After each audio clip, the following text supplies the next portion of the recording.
Alors,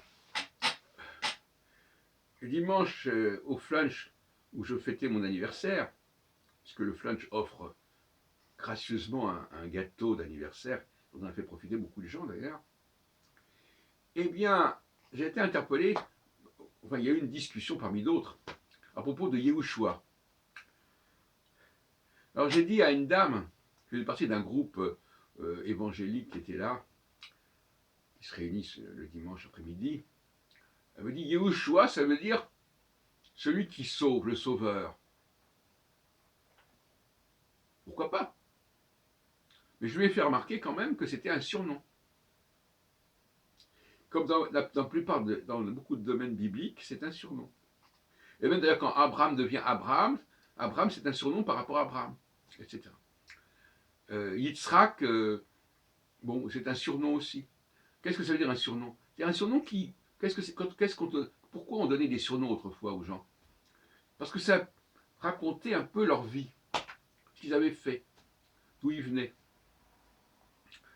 Et leur métier, leurs activités, leurs défauts, leur difformité physique, enfin peu importe, tout ce qu'on voulait.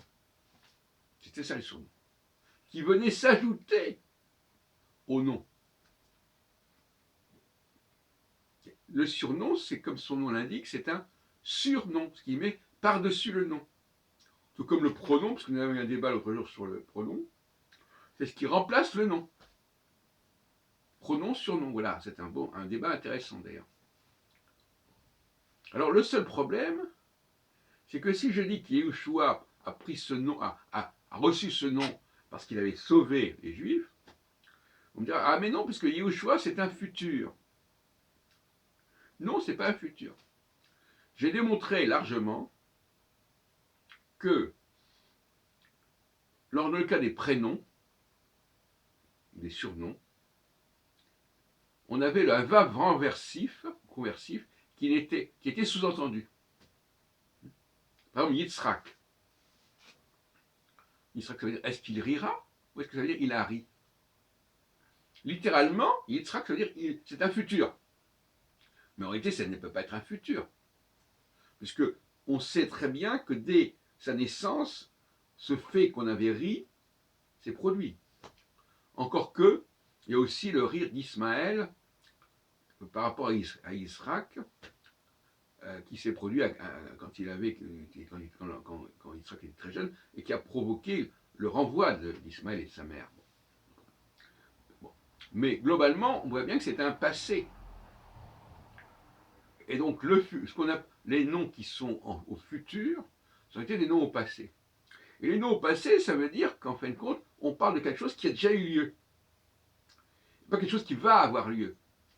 Les noms, les surnoms ne sont pas donnés pour annoncer le futur.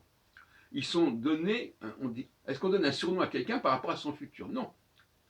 Même Louis XV le bien-aimé, ou je ne sais pas quoi, ça correspondait à ce qu'on ressentait à ce moment-là, à propos de ce souverain du XVIIIe siècle.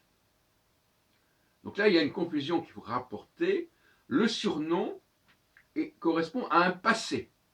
Et donc, quand la forme grammaticale est au futur, dans la Bible, et notamment dans la Genèse, le futur, en réalité, est un passé. Vayomer Elohim, Yomer, c'est un futur, mais Vayomer, c'est un passé. Dieu a dit. On me dit, mais pourquoi le Vav n'est pas là? Il n'est pas là parce que tout simplement, c'est une convention, et qu'on ne pouvait pas mettre constamment des Vav partout, etc. Bon. Alors on pourrait changer tous les surnoms qui commencent par un ye, le ye est un futur.